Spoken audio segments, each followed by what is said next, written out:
이제 2학기가 되면은 거의 모든 학교들이 내신을 보게 됩니다. 그래서 이제 남은 시간, 여름방학이 있겠고, 그 다음에 이제 내신을 진행하지 않는 정규 수업 시간을 잘 활용해서 문법을 체계적으로 공부를 하셔야 합니다. 내신 기간에는 그 학교에서 정해준 그 부분만 딱 공부를 해야 되기 때문에 그 범위 외의 것을 볼 시간이 없고 볼 여유가 없습니다. 그래서 이 문법이라는 거는 전반적인 이제 좀 큰 산을 보셔야 해요. 그 문법의 전반적인 부분을 알고 있어야 그런 문제에 대비를 할 수 있는 부분이 있습니다.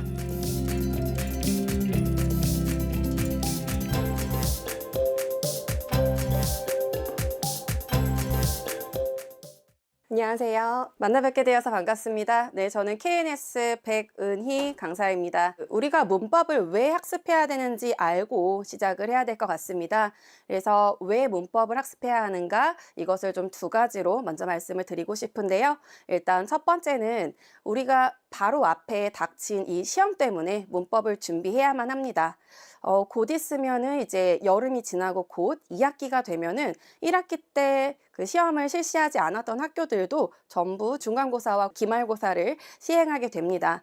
그래서 중학교에서 치르는 굉장히 중요한 시험이니만큼 잘 준비해서 좋은 결과를 얻어야 하겠습니다. 첫 단추가 중요하다고 생각이 들고요. 1학년 내신의 그 내용이 많이 어렵지 않은 만큼 모두가 또 좋은 결과를 내서 이제 첫 단추를 잘 껴서 그 다음 시험에도 성공적으로 좋은 점수를 이어져 갔으면 좋겠고요.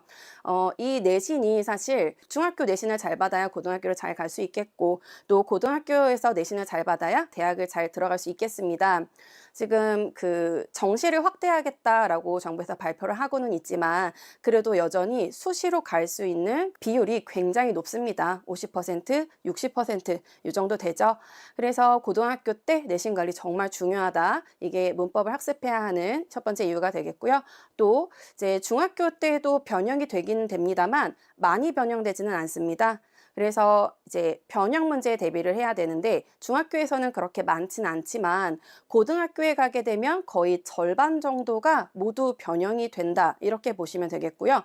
아니면 새로운 지문이 추가되기도 하고 그렇기 때문에 그런 문제를 잘 풀어내기 위해서는 정말 자기 실력을 갖추고 있지 않으면 풀어내기가 어렵습니다. 그게 어쨌든 이제 문법 부분에 있어서 실력이 갖추어져야 조금 바뀐 그 형태가 바뀐 문장에서 내가 공부했던 거와 같은 내용이다라는 것을 정확하게 이해할 수 있을 것입니다. 그 다음 세 번째로는 이제 서술형을 확대하겠다라고도 발표를 했었죠. 그래서 서술형에 대한 대비가 필요하겠습니다. 중학교나 고등학교 둘 다 서술형에서는 사실 주어진 조건에 맞춰서 문장을 쓰는 방식으로 진행이 되는데, 이렇게 주어진 조건에 맞춰서 문장을 쓰려면 어법사항을 잘 알고 있어야 정확하게 쓸 수 있다, 이렇게 좀 말씀을 드리겠고요. 그 다음 두 번째 문법을 학습해야 하는 이유로는 기본기와 실력이 향상되어야 되기 때문입니다. 예를 들어 고등학교 때 조금 더 시간 압박이 많기 때문에 고등 내신을 좀 기준으로 말씀을 드리면 보통은 35문제 혹은 40문제 이상 출제하는 학교도 있습니다. 이것을 50분 내에 풀어야 하고요. 그리고 지문이 굉장히 길고, 그리고 그 문제의 수준 또한 굉장히 높습니다. 중학교 때와 판이하게 다르게 난이도가 높습니다. 그렇기 때문에 영어의 기본기 그리고 진짜 실력이 갖추어져 있는 학생이 아니면 90점 이상, 고득점 이상 내기가 힘들고요.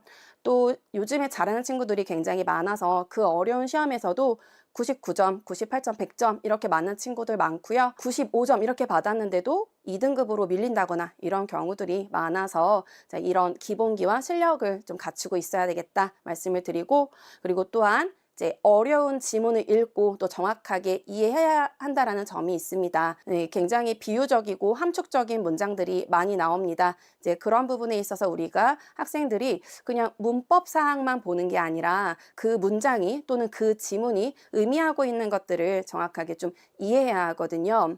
뭐 예를 들어 한 가지 제가 말씀드리면, 어떤 이제 지문에서 달리의 그림은 눈뿐만 아니라 귀로도 감상해야 된다라는 문장이 있으며 이게 무엇을 의미하는 건지 전반적인 글에서의 이 글쓴이가 의도하는 바를 정확히 알고 있어야 그것을 이해할 수 있습니다. 그래서 이제 그런 부분들 때문에 우리가 문법 학습을 해야 정확하게 뭐 내신이라던가 실력 향상에 도움이 되는 것이고, 또 수준 높은 지문의 이해도도 높일 수 있다. 네, 이렇게 말씀을 드리겠습니다.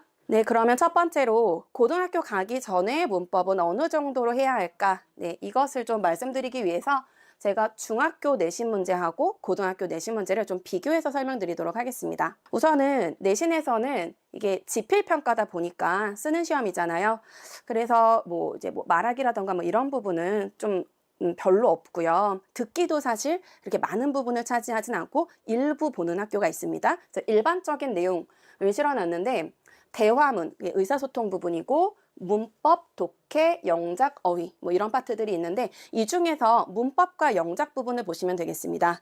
그 영작도 주어진 그 조건에 맞춰서 문법 사항에 맞춰서 문장을 쓰는 거라 문법을 알아야 이 문장을 쓸 수 있거든요. 그래서 두 영역을 합치면 한 35에서 40% 가까이가 됩니다. 제가 준비한 이 자료는 많은 학교들 중에서 이제 한 학교를 그냥 이제 임의를 선정해서 가지고 온 것이고요. 다른 학교들도 이와 비슷한 비율로 출제가 된다라고 보시면 되겠습니다. 40% 정도면 정말 큰 비중을 차지하고 있다라고 말씀드릴 수 있겠고, 그 다음에 오른쪽은 고등학교에서의 내신 출제 그 영역별 비율입니다. 뭐 독해도 많은 비율을 차지하고 있지만 영작 18%, 어법이 19% 해서 이 두 부분도 거의 40%에 육박하고 있다는 것을 아실 수 있을 것입니다.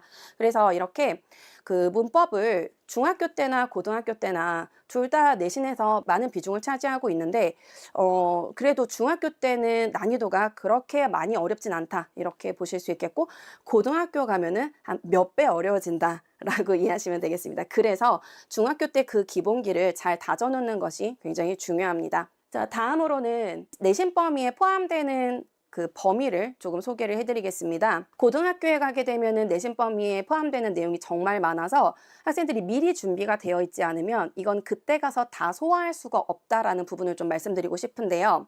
먼저 이제 중학교 때에는 교과서가 2과 정도 실리게 됩니다.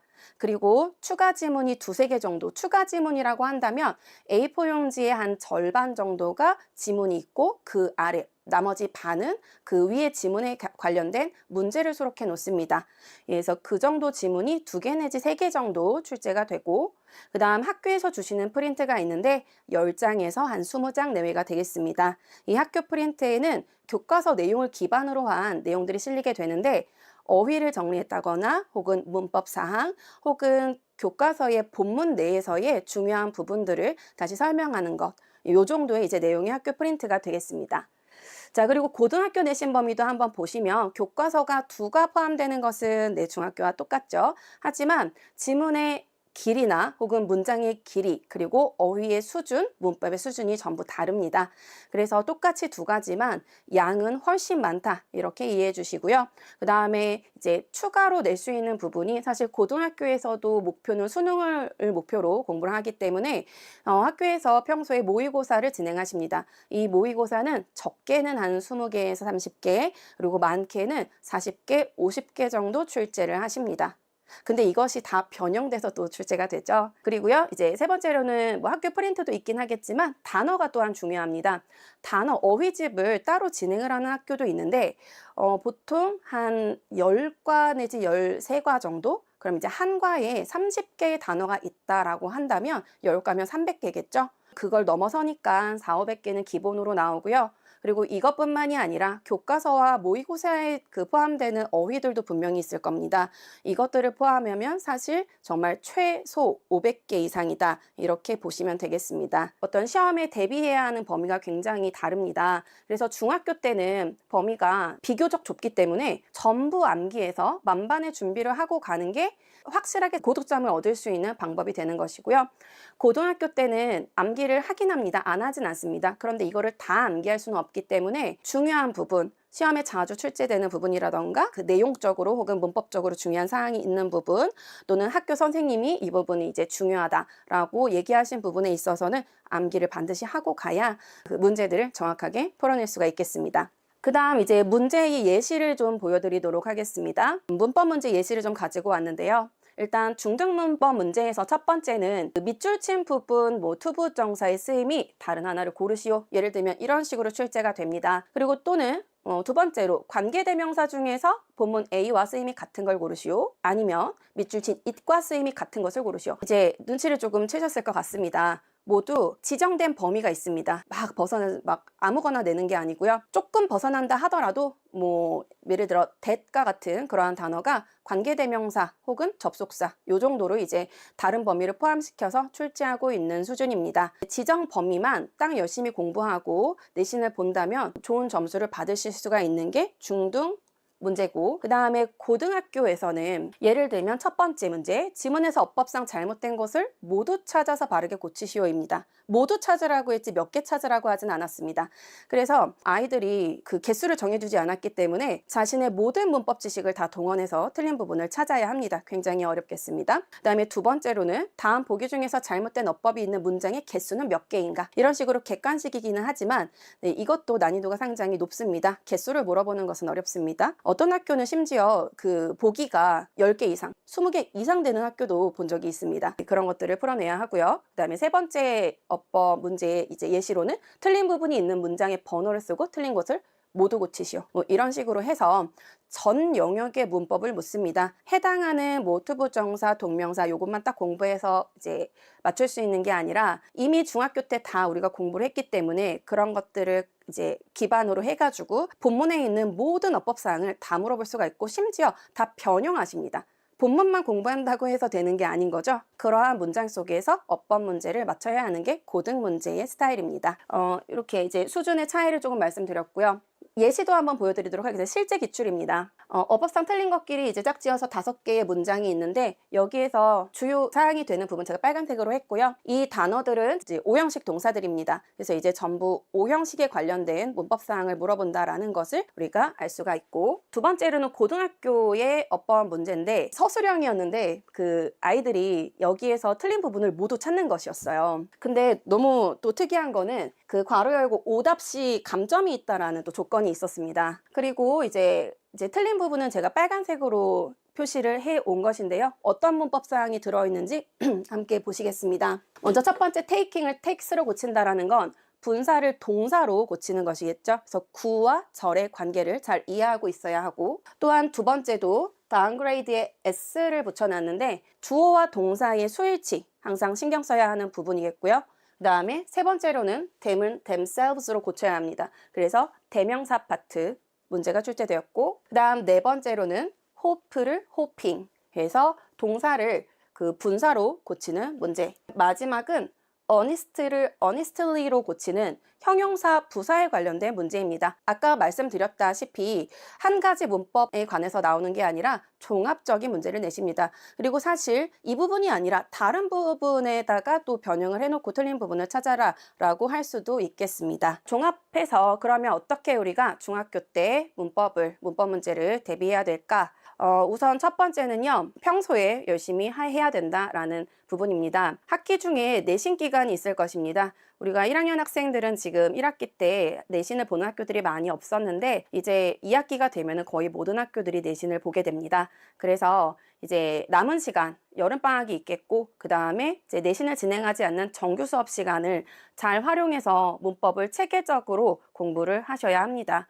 내신 기간에는 그 학교에서 정해준 그 부분만 딱 공부를 해야 되기 때문에 그 범위 외의 것을 볼 시간이 없고 볼 여유가 없습니다. 그래서 이 문법이라는 거는 전반적인 이제 좀 큰 산을 보셔야 해요. 그래서 뭐 어쨌든 아까 문제에서 보셨지만 이게 투부정사가 동명사로 바뀔 수도 있는 거고요. 그리고 분사가 또 문장으로 구가 절로 바뀔 수도 있는 거고, 그 문법의 전반적인 부분을 알고 있어야 그런 문제에 대비를 할 수 있는 부분이 있습니다. 네, 그래서 이번 여름방학 때 저희가 이제 마련한 그 특강 수업에서 중요한 부분을 체계적으로 한번 쓱 이제 공부할 수 있는 그런 기회가 되실 것 같고요. 그 다음에 두 번째로는 고등학교 내신도 문법에서 좌우가 된다. 사실 이제 고등학교 가면 독해에 좀 더 집중해서 공부를 해야 되는 부분도 있기는 한데, 두 마리 토끼를 다 잡으셔야 합니다. 독해도 해야 되고, 또한 내신에 문법이 많이 포함되어 있기 때문에 그래서 문법을 이미 중학교 때 끝내놔야 된다. 고등학교 가서는 내가 부족한 그 일부의 부분만,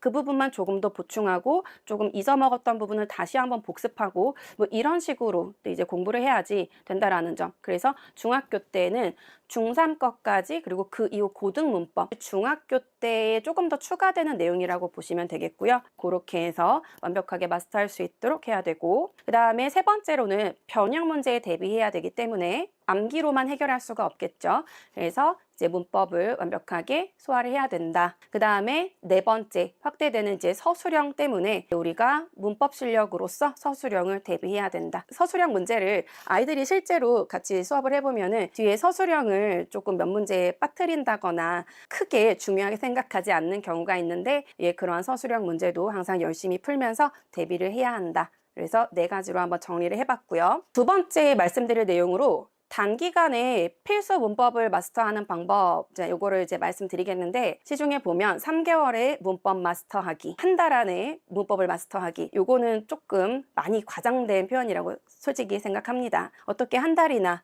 3개월 안에 중학, 고등 문법을 마스터할 수 있겠습니까? 네, 그것은 조금 약간 거짓이고요. 하지만 제가 이제 말씀드리려고 하는 거는 이 문법도 거의 암기가 많기 때문에 그냥 한 단어만 한 달 동안 쭉 계속 공부, 이거를 뭐 제대로 하겠어 라고 해서 그 부분만 파는 게 아니라 전체적으로 한번 훑고 그 다음에 또 2회독을 하고 그 다음 3회독을 하면서 자기가 부족한 부분을 계속해서 채워나가는 방식으로 공부를 한다면 좀 더 효율적일 수 있다는 거. 아무렇게나 그냥 공부하는 게 아닌 조금 효과적인 방법이 있을 것입니다. 그래서 지금 여름방학 그리고 앞으로 우리가 공부할 때 이 효과적인 방법을 참고해서 공부를 하신다면 단기간에 필수 문법 사항을 마스터할 수 있겠다. 네, 이렇게 말씀드리고 싶고요. 그러면 효과적인 공부 방법에는 무엇이 있냐면 우선 자기한테 맞는 교재를 잘 선택하셨으면 좋겠습니다. 학원 수업은 학원에서 이제 정해진 교재를 잘 이제 따라오면서 이제 같이 학습을 하시는 건데, 만약에 학생이 집에서 나는 이 문법 문제집을 한 권 더 풀고 싶다, 혼자 좀 문법 문제를 풀고 싶다 한다면 또 이런 방법으로 교재를 좀 찾으실 수 있겠습니다. 각자 학생들이 개개인별로 자기의 문법 실력의 상태가 모두 다를 것입니다. 개념이 너무 어렵다, 아직 팔품사도 잘 모르겠고 목적어와 보어도 잘 모르겠고 해서 좀 그렇다라고 한다면 좀 설명이 자세한 책을 선택하셔서 문법을 공부를 해야겠습니다. 물론 선생님의 설명 도움을 받고 그 다음에 책에 있는 개념 부분도 잘 한번 읽어보셨으면 좋겠고요. 스스로 읽어봤을 때 해결되지 않는 부분 반드시 선생님한테 질문을 해서 그 부분을 이제 해결할 수 있도록 하시면 좋겠고, 그래머 존이라는 책이 설명이 되게 많이 나와 있어요. 그래서 단점은 단기간 안에 끝내긴 조금 어렵다입니다. 그렇지만 혼자 읽고서 이제 도움 받을 수 있는 부분이 많이 들어 있습니다. 그 다음에 두 번째로는 문제가 많은 책입니다. 이거는 거의 집에 한 권씩 갖고 계실 텐데 문제가 정말 많아서 제목도 3800字라고 지어져 있고 두께 또한 굉장히 두껍습니다. 그리고 이제 드릴 문제들이 되게 많아서 그래서 연습하기에는 좋은데 조금 지루할 수 있는 경향도 있기는 합니다. 그런데 우리 학생들은 지금 중학교 이제 1학년 학생들이 대부분 많을 테니까 이 3800제 문제로 천천히 차근차근 기본부터 연습하시는 것도 굉장히 추천드리는 방법 중에 하나입니다. 그리고 이 3800제 교재가 워낙 유명하고 좋다 보니까 이거랑 비슷한 구성의 책도 시중에 또 보이긴 하더라고요. 한 가지 예로는 해커스에서도 그런 비슷한 구성의 책이 또 있는 걸 봤으니까 참고해 주시고요. 그 다음에 세 번째로 는 분량이 좀 적은 책입니다. 이 제목이 문제로 마스터하는 영문법이라서 사실 문제의 개수는 조금 많습니다. 그런데 이제 책의 두께는 조금 적당하다, 얇다 이렇게 보시면 되겠고요. 설명은 굉장히 없어서 개념이 조금 부족한 학생들은 이 책으로 공부를 하기에는 아마 그 개념적인 부분에 대해서는 도움을 받기가 힘들 것입니다. 학원에서 진행할 때는 선생님이 계속 설명을 해주시니까 그런 개념을 다시 정리해 주시니까 괜찮지만 혼자 만약에 이 문제집을 선택을 한다면 나는 이제 문제를 좀 종합적으로 많이 풀어보고 싶다, 그런 경우에 이 교재를 선택하시면 되겠습니다. 그 다음에 이제 독해 연습까지 할 수 있는 책이 성문 기본 영어 책이 되겠습니다. 이 책은 어쨌든 궁극적으로 독해를 잘하기 위해서 만들어진 책이기 때문에 문법별로 투부정사, 동명사, 분사 이런 식으로 구성이 되어 있는데 그 한 챕터 안에 문법을 연습할 수 있도록 하고 배운 문법을 활용해서 또한 독해를 할 수 있는 부분까지 단문과 수능 문제까지 이렇게 같이 실려져 있습니다. 그래서 이 책 조금 두껍기도 하고 조금 딱딱해 보이기도 하지만 굉장히 내용이 좋고 도움을 많이 얻으실 수 있는 책입니다. 그 다음에 마지막으로는 서술형에 대비할 수 있는 책도 있습니다. 네, 쓰기로 마스터하는 중학 서술형이라는 제목의 책인데요. 내용을 보니까 되게 알차고 학생들이 차근차근히 서술형을 준비할 수 있겠다라고 보여졌습니다. 뭐 예를 들면 단어를 주고 이걸 배열해라라는 이제 문제들도 많이 실려 있고, 또한 조건 영작, 이런 조건으로 영작, 몇 단어로 영작하시오라는 그런 문제들도 많이 수록되어 있어서 객관식이 아니라 서술형으로만 구성이 되어 있어서 이런 책도 한번 구매하셔서 연습해 보시면 좋겠고요. 실제로 수업 시간에 이제 몇몇 학생들이 선생님 저 문제를 좀 더 풀고 싶은데 좀 추천해 주세요 라고 이제 질문을 많이 주거든요. 근데 그럴 경우에 저는 또 이런 대답을 하기도 합니다. 너가 서점에 가서 여러 가지 책을 한번 봐봐. 그리고 이제 서점에 있는 책들은 사실 다 좋은 책이긴 해. 그래서 너가 이제 봤을 때 너가 보기 편한 책, 네가 공부하고 싶은 책, 그런 거 한번 정해보고, 그리고 이제 책의 두께 같은 것도 한번 봐봐. 너가 만약에 한 달 안에 문법책을 끝내겠다라고 한다면 너무 두꺼운 책을 고르지 말고 조금 얇은 책을 골라. 뭐 이런 식으로 해서 자신의 상황과 목적이나 뭐 공부 기간, 이것에 맞게끔 조금 선택하도록 하고 있습니다. 이제 그런 방법으로 책을 선정해서 좀 효과적으로 공부할 수가 있고요. 자, 그 다음은 이 책을 너무 처음부터 끝까지 뭐 다 공부하겠어, 또 이렇게 간다면 시작은 했지만 마무리를 잘 못할 수도 있겠죠. 문법책이 있다면 목차를 먼저 보는 게 중요한 것 같습니다. 이 책은 어떤 부분을 설명하고 있는 책인가. 그래서 목차 부분에서 내가 필요한 부분, 그리고 내가 무엇을 공부해야 할 것인지, 이런 거를 좀 먼저 파악을 했으면 좋겠고요.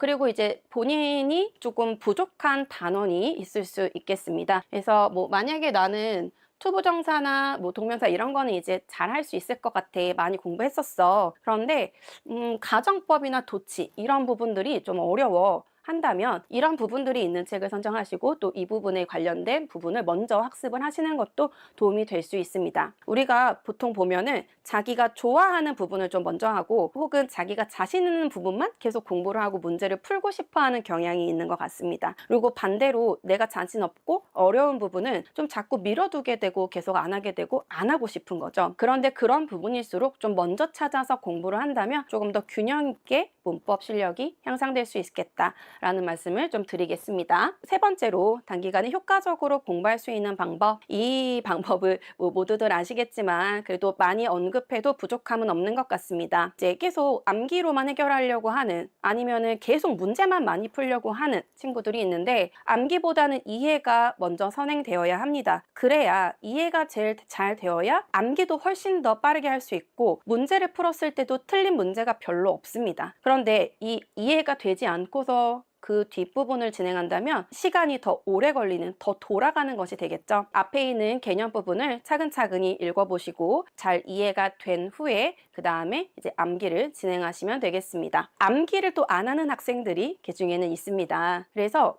문제만 계속 푸는 거죠. 왠지 내가 아는 것 같다, 아는 것 같은 건 아는 게 아니다, 이렇게 친구들한테 말해주고 싶습니다. 투부정사를 목적으로 쓰는 동사는 무엇이 있는지, 또 동명사를 목적으로 쓰는 것은 무엇이 있는지, 물론 이제 약간의 이해를 돕는 설명도 필요하겠지만 또 암기도 분명히 필요한 부분이기도 합니다. 그래서 뭐 지금 보여드리는 부분은 보통 저희가 수동태 쓸 때 뒤에다가 바이하고 행위자를 적기는 하는데, 그렇게 바이를 보통 잘 안 쓰는 다른 전치사를 써서 거기에 해당하는 내용으로 그 문장을 완성시키는 거죠.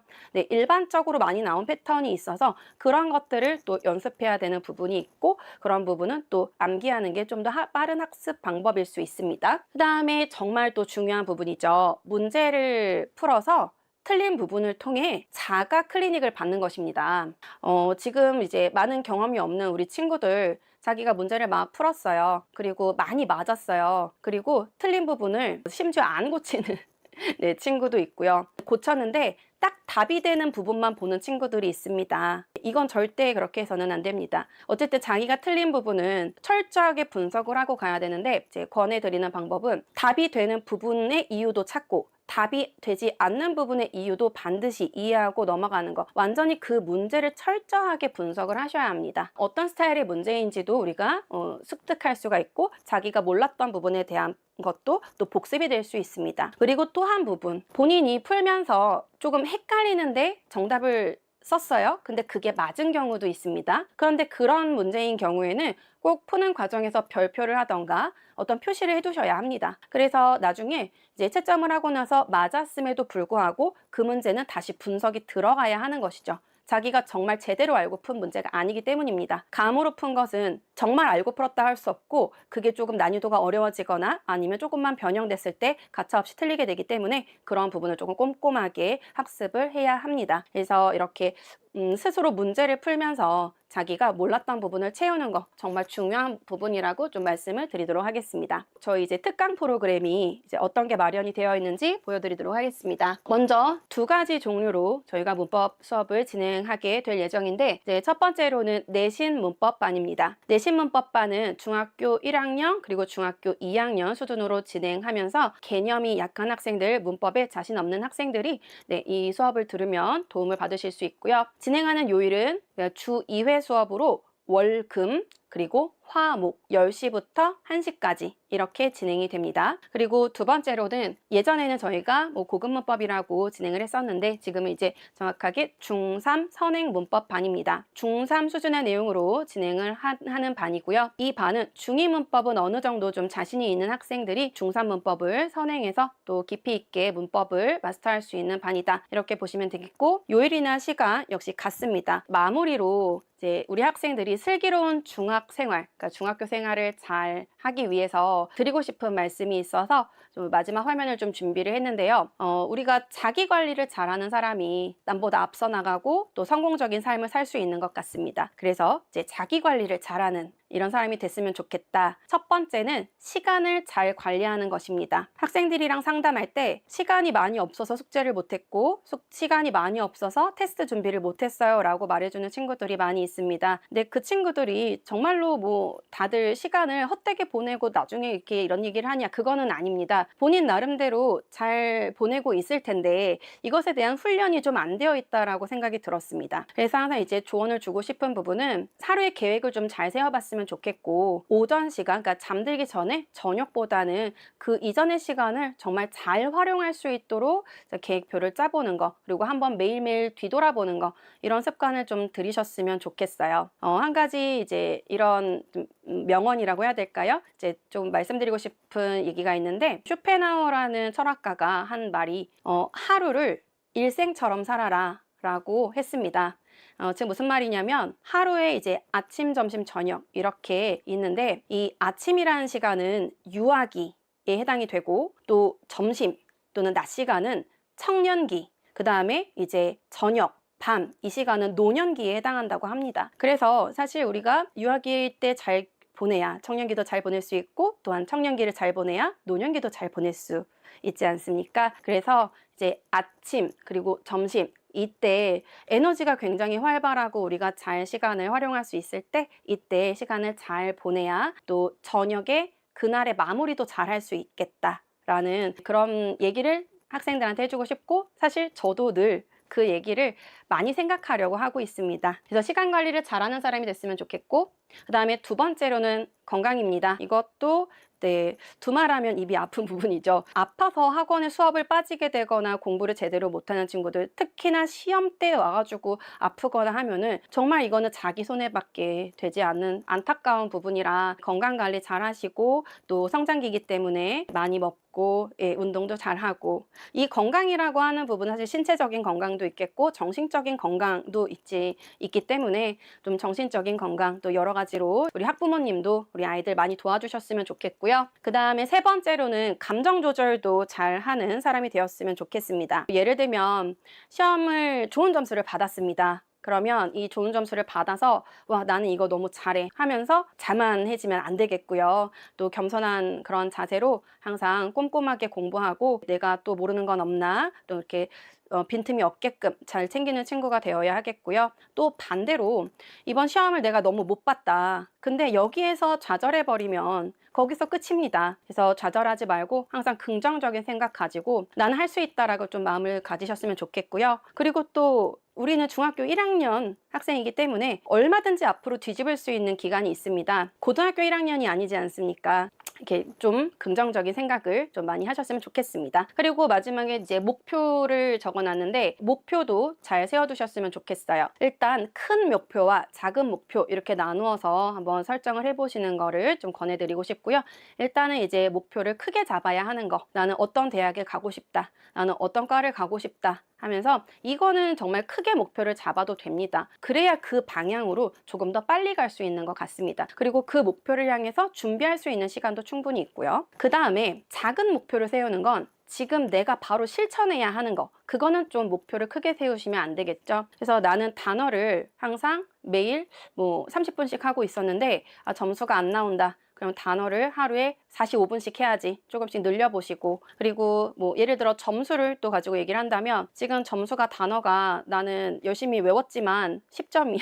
그러면 나 다음번에 이거 통과해야 되는데 그렇게만 걱정을 하는 게 아니라 다음번에 난 20점을 넘을 거야. 그 다음 20점을 달성하면 그 다음에 30점 넘어가야지. 그리고 통과를 하고 있는 학생들은 나는 매번 이 단어 시험에서 만점을 받을 거야. 이런 식으로 조금 이제 실천 가능한 작은 목표를 계속해서 실천을 하신다면 한 단계 한 단계 조금 더 빠르게 또 올라갈 수 있지 않을까 하는 생각이 들어서 이 네 가지 부분의 자기 관리를 좀 잘 하면서 중학교 생활을 잘 시작하고 잘 보내셨으면 좋겠습니다. 설명회는 여기까지 진행하는 걸로 하고요. 또 추가적인 질문사항 있으시면 학원으로 문의 부탁드리도록 하겠습니다. 참여해 주셔서 감사합니다.